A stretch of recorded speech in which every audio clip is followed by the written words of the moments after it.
नमस्कार। सगरमाथा विशेषमा यहाँलाई हार्दिक स्वागत छ। म हुँ प्रकाश गिरी। भारत भ्रमणपछि पनि प्रधानमन्त्री संविधान संशोधनको प्रक्रियामा अघि बढ्न सक्नुभएको छैन। त्यसभन्दा अगाडि नै संविधान संशोधन प्रक्रिया अघि बढाउने भन्ने प्रधानमन्त्रीको चाहना थियो। उहाँले कुरा बोल्नु भएको पनि थियो, तर फर्किसकेपछि पनि यो कुरा अघि बढेको छैन। मधेसी मोर्चाले प्रधानमन्त्रीलाई भेटेरै असन्तुष्टि जाहेर गरिसकेको छ। प्रधानमन्त्रीको अलमल केमा हो भनेर उसले जिज्ञासा पनि राखेको छ। संसदमा पूर्व प्रधानमन्त्री प्रतिपक्षी दलका नेता केपी शर्मा ओलीले कडा रूपमा प्रधानमन्त्रीलाई आरोप लगाउनु भएको छ। प्रधानमन्त्रीका कदमहरूको बारेमा भारतसँग गरिएको र भारत भ्रमणको क्रममा जारी गरिएको संयुक्त वक्तव्यको बारेमा यी यावत केही कुराहरू छन् जुन कुराहरूको बारेमा हरेक दिन जसो टिप्पणी प्रतिटिप्पणी त्यसको बचाव यी खालका कुराहरू भइरहेका छन्। तर मुलुक जानुपर्ने अगाडि संविधान कार्यान्वयनको दिशामा अगाडि बढ्नुपर्ने, चुनाव गर्नुपर्ने, त्यसको लागि राजनीतिक वातावरण बनाउनुपर्ने, जानुपर्ने एउटा बाटो हुँदैछ अर्को बाटोको यात्रा। यो उल्टो दिशातर्फको यात्रा हाम्रो राजनीतिक नेतृत्वहरू किन गरिरहेका छन्? आज मूलतः यस विषयमा केन्द्रित भएर हामी कुराकानी गर्नेछौँ। हामीसँग कुराकानीको लागि नेकपा मालेका महासचिव हुनुहुन्छ सीपी मैनाली, स्वागत छ। बहुत धन्यवाद। अहिले तपाईँहरू जुन बाटोमा हिँड्दै हुनुहुन्छ नि, एकले अर्कोलाई आरोप लगाउने, तपाईँहरूले प्रचण्डजीलाई, प्रचण्डजीहरूले तपाईँहरूलाई, यो सुल्टो यात्रा हो? पहिलो कुरा त के भने देशको राजनीतिलाई ठिक दिशामा डोर्याउने तत्कालीन अवस्थाका जिम्मेदारी पूरा गर्ने कामको नेतृत्व गर्नुपर्ने भनेको सरकारले हो।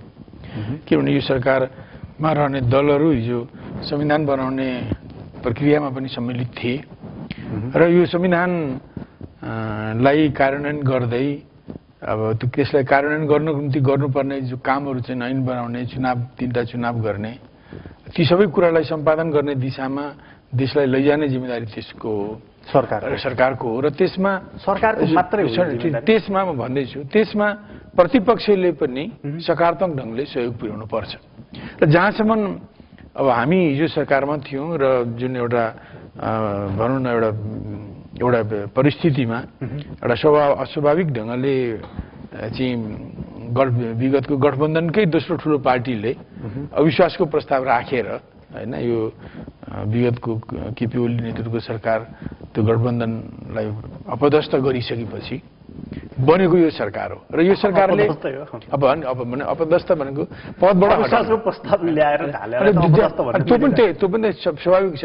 तरिका फरक भनेको प्रचण्ड तानाशाह भए हैन। यसो यो संविधान मुताबिक संसदको नियम मुताबिक भए पनि यसका राजनीतिक अभिष्टहरू, राजनीतिक भनौँ न उद्देश्यहरू हैन, ती चाहिँ स्वस्थकर थिएनन् र अहिले ती कुराहरू देखा पर्दैछ। तपाईको यो तपाईको त्यो आशयसँग माने तर अपदस्थ भने प्रचण्ड तानाशाह हो। हैन यसो भन्यो संसदीय माध्यमबाट हटाएकै हो, हटाउने कुरालाई मैले अपदस्थ भने हैन, त्यो पनि हटाउनु नै हो हैन।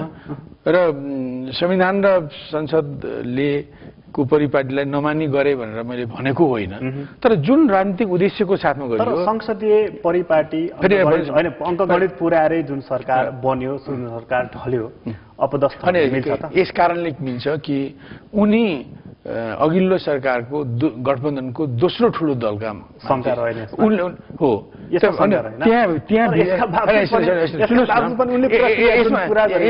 नअल्मल्यो होइन, मैले यति मात्रै भन्न खोजेँ तपाईँसँग हो नअल्मल्यो। यसमा मैले तपाईँसँग फेरि सोधेँ, प्रचण्ड त्यसपछि तानाशाह नै हुँदैन, अपदस्थ गरे निर्वाचित सरकारलाई अपदस्थ गरेछन् उनले। निर्वाचित सरकारलाई संसदीय माध्यमबाट अपदस्थ गरे मैले भन्न खोजेको यो होइन। मैले यो शब्द किन प्रयोग गरेँ भने उद्देश्य चाहिँ स्वस्थ नदेखिएकोले प्रक्रिया पनि स्वस्थ भएन। तपाईँले देख्दा होइन, अब ठिक छ मैले देखेको न भन्ने हो, यहाँ त तपाईँले देखेको त म भन्दिनँ, मैले देखेकै नै भन्छु। र वास्तवमा त्यसपछिदेखि नेपालले जुन नाकाबन्दी पछि नेपालको स्वतन्त्रता र स्वाभिमानलाई प्रवर्धन गर्ने र नेपाललाई कुनै एउटा मुलुकमाथि मात्रै अनुचित ढङ्गले आश्रित हुने कुरालाई बदल्ने र नेपालले सबै मुलुकबाट जो छिमेकी मुलुकबाट विशेष गरिकन चीन भारत दुवैबाट तेस्रो मुलुकमा व्यापार गर्न सक्ने परिस्थिति बनाउने जुन नीतिहरू अवलम्बन गरेको थियो केपी ओली नेतृत्वको सरकारले त्यस टाइममा, त्यसबाट असन्तुष्ट भएर त्यो बाटोलाई बदल्नको निम्ति हैन यो काम भएको संसदबाट बहुमत पुर्याएर त्यसकै दोस्रो ठुलो गठबन्धनको दलले त्यसलाई अपदस्थ गर्यो र अपदस्थै गर्यो यस अर्थमा कि त्यो उहाँले यदि नर्मल कुरा हुन्थ्यो भने त्यो मोर्चाभित्रै गठबन्धनभित्रै राखेर उहाँले धेरै कुराहरू मिलाउन पनि सक्नुहुन्थ्यो तर यो सरकार अब कसैले फेरि अहिलेको जस्तो प्रक्रिया आरम्भ गर्न थाल्यो भने त्यसले पनि अपदस्थ गरेको हुन्छ अनि एउटा कुरा मैले भने यो चाहिँ कोर्स चेन्ज करेक्सन गर्ने हैन कोर्स चेन्ज गर्ने उद्देश्यमा सँग जोडिएको देखिन्छ अहिले म त्यसमा पछि चर्चा गर्छु करेक्सन गर्ने दिशामा चेन्ज गर्ने करेक्सन होइन चेन्ज गर्ने जुन नेपालले खास गरिकन संविधान जारी भइसकेपछि एउटा छिमेकीबाट जुन ढङ्गले अब युद्धभन्दा पनि चर्को नाकाबन्दीको शिकार हुनु पर्यो र उसमाथि नाकाबन्दीको माध्यमबाट सात-सातवटा अनुपयुक्त र चर्को विवादास्पद कुराहरू संविधानमा राखियोस् भनेर दबाब दिने काम सुरु गर्यो हैन त्यसको प्रतिवाद गर्दै नेपालले आफ्नो स्वतन्त्रतालाई बलियो बनाउनको निम्ति स्वावलम्बनको बाटोमा अगाडि हिँड्नको निम्ति उसले जुन ढङ्गले भनौँ न नीतिहरू लिएको थियो त्यो नीतिबाट असन्तुष्ट हुने भित्री शक्तिहरू र बाहिरी शक्तिहरूले त्यो नेपालले लिएको त्यो स्वतन्त्रताको स्वावलम्बनको बाटोलाई बदल्नको निम्ति र नेपाललाई एउटा मुलुकमाथि अनुचित ढङ्गले आश्रित राखिरहनको निम्ति नेपाललाई गरिब राखेर एउटा मुलुकमाथि भनौँ आश्रित राख्नुको निम्ति नै यो बाटो बदल्न खोजियो र यो भनेको होइन तपाईको आशय के त त्यसले हिजो स्वतन्त्रता चाहने व्यक्तिहरू थिए सरकारमा अहिले स्वतन्त्रता गुमाउने व्यक्तिहरू छन् हो अहिले धेरै कुरा जस्तो भन्नु त्यसपछि प्रचण्ड स्वतन्त्रता गुमाइरहेका छन् स्वाभिमान गुमाइरहेका छन् अवश्य म तपाईलाई भन्छु कि उनी कसरी प्रधानमन्त्री हुन सक्छन् एउटा कुरा हेर्नुस् तपाईले कसरी हेरिराख्नु एउटा सुन्नुस् न यो त के भने तपाईलाई सारा नेपालीलाई थाहा छ तपाईलाई सुन्नुस् न यहाँ सुन्नुस् न मेरो कुरा सुन्नुस् न तपाईहरुलाई जनताले मत दिएर किन पठाएको एउटा हाम्रो संख्या पुगेन र यहाँ अहिले जुन ढङ्गको कुरा म तपाईलाई भन्छु मलाई पुरा भन्न दिनुस् न मलाई पुरा भन्न दिनुस् न प्रचण्डले कुनै त्यस्तो अनुचित काम गरे भने तपाईहरु टुलटुले हेरेर बस्नुहुन्छ छैन कहाँ बसिरहेका छौं अहिले तपाईसँग अहिले कुरा गरिरहेका छौं हामी त्यसको संसदमा अपोज गरिरहेका छौं सडकमा पनि अपोजिसन होला हैन समयक्रममा यो कुरा बढ्दै जानेछ हैन मैले के भन्न खोजे भने उहाँले जुन हिजोको बाटोलाई परिवर्तन गर्नको निम्ति गठबन्धन भित्रको दोस्रो ठुलो दलले अनि यो कुरा तपाईले धेरै तपाईले नि त्यहाँ ल्याउनु हो नि त अनि यस्तो भएको हुनाले अब अहिले यसपछि तपाईले जुन भन्नु उहाँले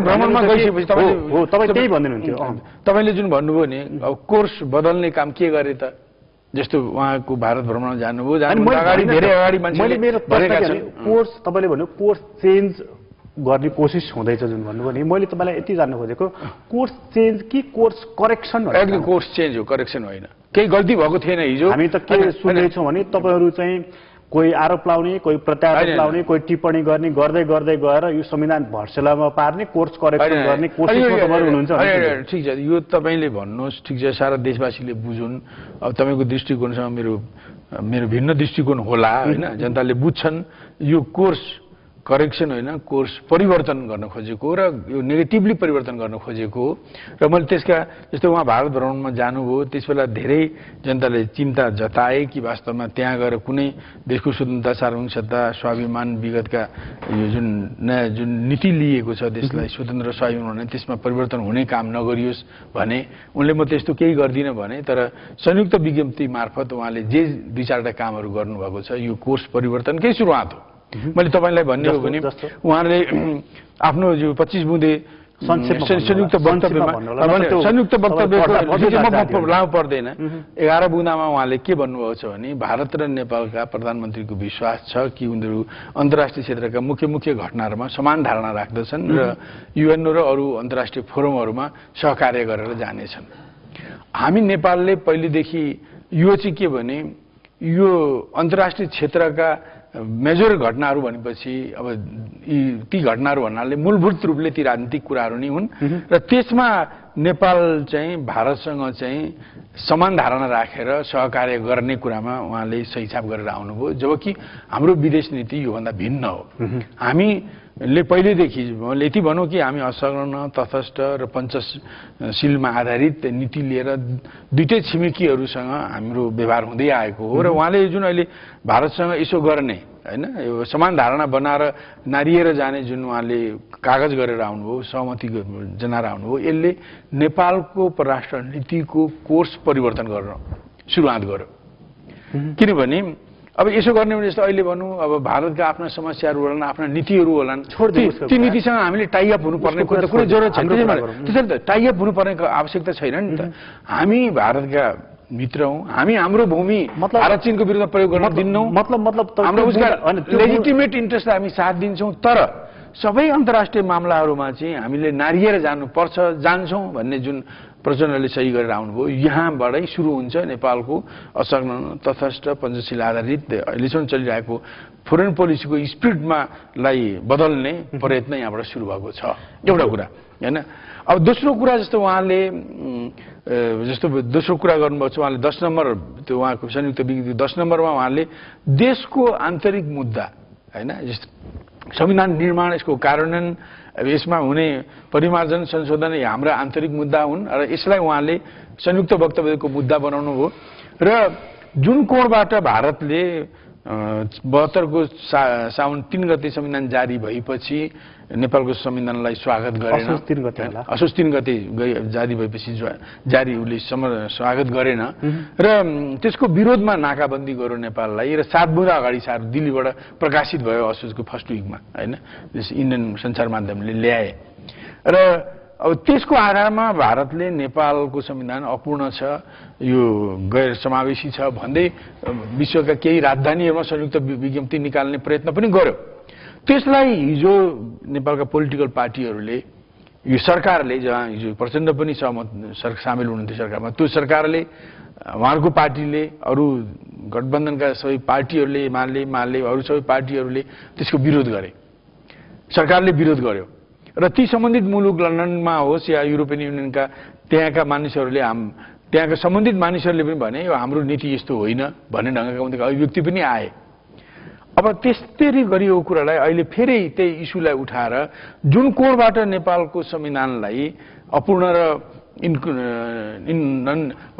गैर समावेशी भनियो र अहिले त्यसलाई सर्वस्वीकार्य बनाउने, अब पृथ्वीको कुन संविधान सर्वस्वीकार्य हुन्छ, त्यसको विरोध नगर्ने एउटा पनि नहुने दुनियाँमा कुन संविधान होला, अब त्यस्तो बनाउने नामबाट उहाँले हिजो भारतले जे स्ट्यान्ड अगाडि सारेको थियो त्यसलाई उहाँले समर्थन गर्न पुग्नुभयो, जबकि नेपालले हिजो लिएको पोलिसी योभन्दा भिन्न थियो। ठिक छ, संविधान भनौँ स्थिर डकुमेन्ट होइन, त्यसमा समयक्रममा अनुभवको आधारमा, आवश्यकताको आधारमा, देशको आवश्यकता अनुसार त्यसमा परिवर्तन, संशोधन, परिमार्जन होलान्, ती आफ्नो ठाउँमा छन्। तर यस्तो कुरालाई चाहिँ एउटा विदेशी मुलुकमा गएर संयुक्त वक्तव्यको विषय बनाउने र जुन आपत्तिजनक मुद्दाहरू जसलाई हिजो नेपाल सरकारले र नेपालका पोलिटिकल पार्टीहरूले विरोध गर्थ्यो, ती मुद्दामा आधारित भएर अपूर्ण, सर्वस्वीकार्य नभएको, अपूर्ण रहेको जुन आरोप छ त्यसलाई स्वीकार्ने कुरा वास्तवमा नेपालको स्वतन्त्रतापूर्वक सार्वभौम अधिकारलाई प्रयोग गरेर संविधान बनाउने अधिकारमाथिको प्रश्न चिन्ह लगाउने काम सुरु गर्नुभयो उहाँले। दोस्रो काम यो कुरा गर्नु। तेस्रो काम उहाँले अर्को बुँदामा उहाँले अब भारतबाट आएका परियोजनाहरूको अनुगमन निरीक्षण गर्न नेपालले नै गर्दा हुने हो र उहाँले के गरेर आउनुभयो भने इन्डियन इम्बेसी र नेपाल सरकारले अनुगमन गर्ने भनौँ न एउटा सहमति जनाएर आउनुभयो, जो कि नेपाल सरकार र भारत सरकारले भनेको भए पनि एउटा कुरा हुन्थ्यो होला।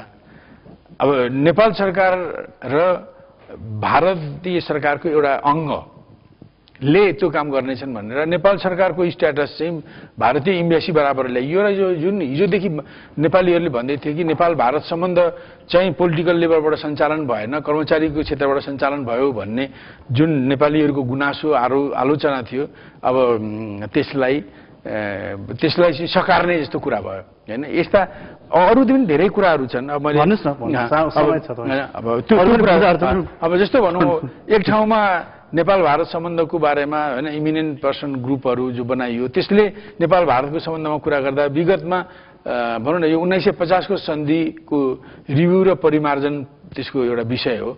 अब त्यो गर्ने सन्दर्भमा रिभ्यू र परिमार्जनका शब्द पनि परेनन्। त्यसलाई समीक्षा गरिने, पुनर्विचार गरिने र त्यसलाई परिमार्जन गरिने जुन यसको अभिष्ट हो, जुन माग हो, त्यसको पनि कुनै उल्लेख, त्यसलाई कन्सोलिडेट गर्ने विगत सन्धि सम्झौतालाई कन्सोलिडेट गर्ने जस्ता कुराहरू उल्लेख गरिए हैन।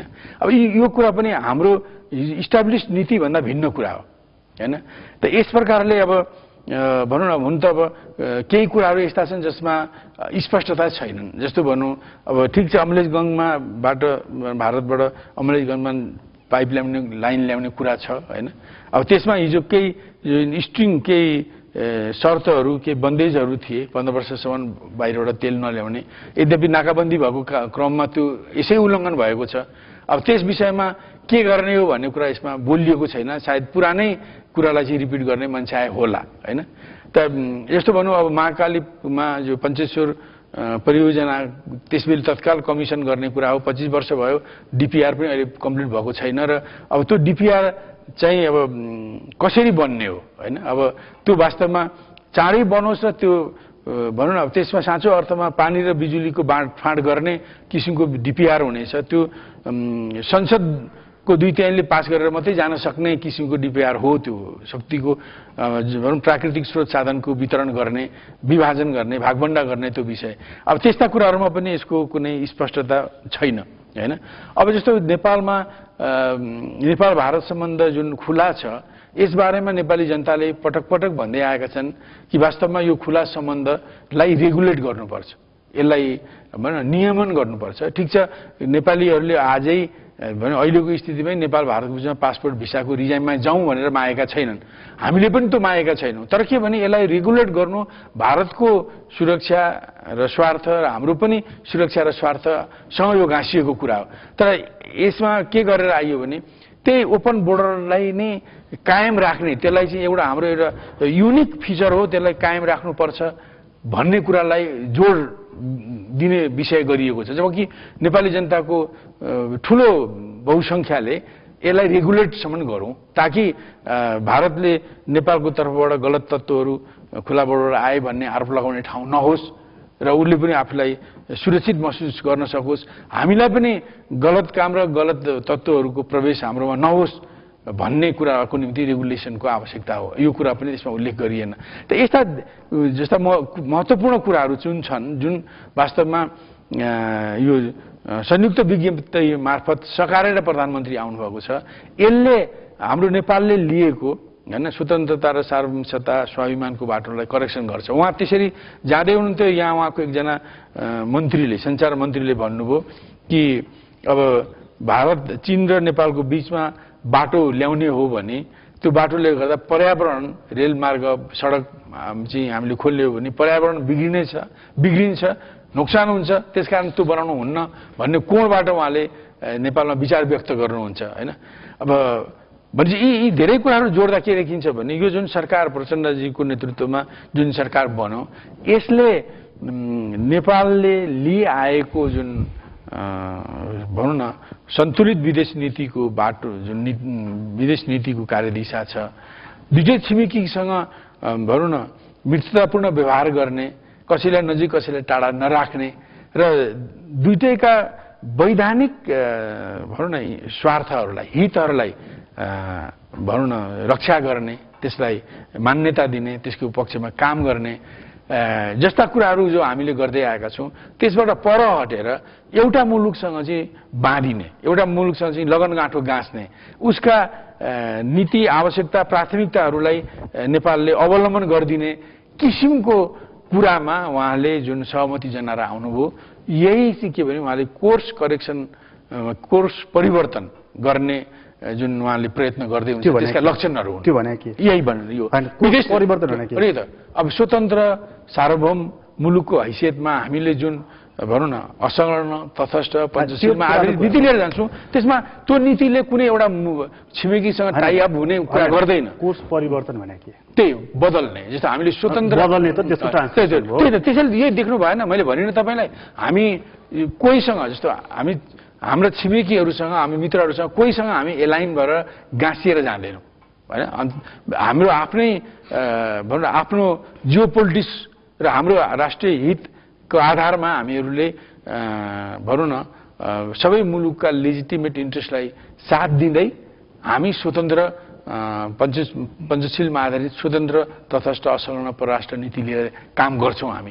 त यहाँ के भनियो भने अब दुईटै प्रधानमन्त्रीले विश्वास गर्छन् कि मेजर ठुल्ठुला महत्त्वपूर्ण अन्तर्राष्ट्रिय विषयहरूमा समान धारणा राख्छन् र युएनओ लगायत अरू अन्तर्राष्ट्रिय फोरमहरूमा उनीहरूले मिलेर काम गर्नेछन् भन्ने कुराले अब मैले अघि जति पनि कुरा गरेँ जति कुरा गरेँ ती सबैले चाहिँ हिजो इस्टाब्लिस नीतिहरू नेपालमा इस्टाब्लिस नीति फरेन पोलिसी अथवा आन्तरिक नीति छन् त्यसमा आघात पुर्याउने त्यसमा चोट पुर्याउने त्यसलाई बदल्ने लक्षणहरू चाहिँ लक्षण यो 25 मुदीले प्रदर्शित गरेको छ। अब प्रचण्डजीलाई के कारबाही गर्न छ तपाईले? अनि अब कारबाही भनेको के हो? हामी यसको विरोध गर्छौँ हैन, त्यसले पुगेन हैन, हामी यसको विरोध पुगेन अनि हामी यसको उहाँले हामीले मेरो कुरा सुन्नुस्, उहाँले देशको हित विपरीत काम गर्नुभएछ, हजुर झुक्नु भएछ, हजुर लम्पसार पर्नु भएछ, त्यस्तो व्यक्ति कारबाहीको भागीदार हैन। अनि एउटा ठिक छ, हामी पोलिटिकल पार्टीहरूले गर्ने कारबाही के हो? उहाँहरूको गलत कामको गलत गतिविधिको भण्डाफोड गर्नु जनतामा। अब त्यो हुँदै जनतालाई गर्नको लागि देश काम गर्नेको भण्डाफोड मात्रै हुन्छ, भण्डाफोड हुन्छ, विरोध हुन्छ। अब त्यो बढ्दै जाने क्रममा हुने त त्यही नै हो, म्यादी सरकार हो होइन। अरू त्यो गर्ने क्रममा अब सरकार कसरी प्रस्तुत हुने उसले रियलाइज गर्ने हो। मेरो कुरा उसले व्यक्तिको रूपमा म एउटा व्यक्तिको रूपमा मैले देश हित विपरीत काम गरेँ भने यो राज्यले मलाई के गर्छ? एउटा कुरा नि यो पोलिसी चेन्जको कुरा हो, यो रङ र राइटको कुरा हो। यो गलत पोलिसी लियो त्यसको सबभन्दा पहिले त्यसको कारबाही सुरु हुन्छ जनताको जनमतबाट। भनेको तपाईले यो जनमत सृजना गर्नको लागि मात्रै बोल्दै हुनुहुन्छ कि प्रचण्डले वास्तवमै देशप्रति घात गरेका हुन्? मैले तपाईँलाई त संयुक्त विज्ञप्तिलाई अगाडि राखेर नै दिल्ली भ्रमण जाने मात्र एउटा म पनि हुँ। मैले तपाईँलाई यति मात्रै भनेको प्रचण्डले देश घात गरेकै हुन् कि तपाईँहरूले राजनैतिक खपतको लागि मात्र वाक्य बोल्नुभएको? यो मैले तपाईँलाई जुन उहाँले सही गरेको, उहाँले एक्सेप्ट गरेको जुन संयुक्त विज्ञप्ति छ त्यसका कुराहरूमा हाम्रो किन विरोध, कहाँ विरोध छ मैले तपाईँलाई बताएँ। अब यो विरोध हामीले जनताको पंक्तिमा लानेछौँ होइन। अब देशवासीले अब स्वाभाविक छ कि किन यस्तो काम गरियो, अब यसलाई कसरी त्यसलाई दण्डित गर्ने हो, त्यो त राजनीतिक ढङ्गले हुने कुरा हो। यसलाई मैले कुनै भनौँ न एउटा कानुनी अपराधको रूपमा भन्दा पनि यो राजनीतिक दोष हो, त्यसलाई राजनीतिक ढङ्गले नै त्यसलाई पनिसमेन्ट दिइन्छ। संसद छ नि तपाईँहरूसँग, ठिक छ, संसद लोगो लगाइराख्नु भएको छ, ठिक छ, संसद छ त संसदमा कुरा उठ्छन्। प्रतिपक्षीय दलको नेताको तर्फबाट आज समग्रतामा त्यस विषयमा आफ्नो अपोजिसन राखेका छन्। तपाईँहरूको भोइस पनि उहाँले नै बोल्दैन। अब हामी त्यो गठबन्धनका हौँ, मालेको भोइस त म अहिले राख्दैछु यहाँ पनि, सदनमा पनि तपाईँले जबरजस्ती नगर्नुहोस्। मैले जे भने त्यति नै बुझ्नुहोस्। उहाँले उहाँले देश घात गरेको हो भने उहाँप्रति तपाईँ अब संसदीय परिपाटी त्यो जानेको मान्छे, आजदेखिको सांसद होइन तपाईँ, उहाँप्रति के हुन्छ? यति मात्रै सबभन्दा पहिले त त्यसको विरोधमा अपोजिसन हुन्छ, सदनमा हुन्छ, सडकमा हुन्छ, जनमतमा लगिन्छ होइन। त्यसपछि त्यो कुन प्रक्रियाले अगाडि जाने हो? किनभने यो एउटा म्यादी सरकार हो जो जनमतमा जान्छ। हामी एउटा कुरा अहिले हामीले गर्ने भनेको उहाँहरूले जुन गलत काम गर्नुभएको छ, देशको कोर्स परिवर्तन गर्ने जुन काम गर्नुभएको छ त्यो जनताको बिचमा लानु पर्यो, त्यसलाई भण्डाफोड गर्नु पर्यो र जनताको जानकारीलाई बढाउनु पर्यो। त्यसपछि नै जनताले पोलिटिकल्ली कसरी जानुपर्ने हो भनेर पोलिटिकल पार्टीले पनि डिसाइड गर्छन्, जनताले पनि साथ दिन्छ। सबभन्दा पहिले त उहाँले जे गर्नुभएको छ त्यसको आलोचना गर्ने, विरोध गर्ने, भण्डाफोड गर्ने, जनतालाई सूचित गर्ने पहिले भनौँ न पोलिटिकल पार्टीहरूको कर्तव्य जो हामी गर्दैछौँ। यो पनि त्यसैको एउटा पार्ट हो। हस्, यहाँलाई धेरै धेरै धन्यवाद। धन्यवाद। आदरणीय दर्शकवृन्द, तपाईँलाई पनि धन्यवाद। आज हामीले नेकपा मालेका महासचिव सीपी मैनालीसँग कुराकानी गरेका थियौँ। उहाँसँगको कुराकानी अहिलेलाई यति नै। सगरमाथा विशेषबाट म प्रकाश गिरीलाई बिदा दिनुहोस्। सगरमाथा टेलिभिजन हेर्दै गर्नुहोला। नमस्कार।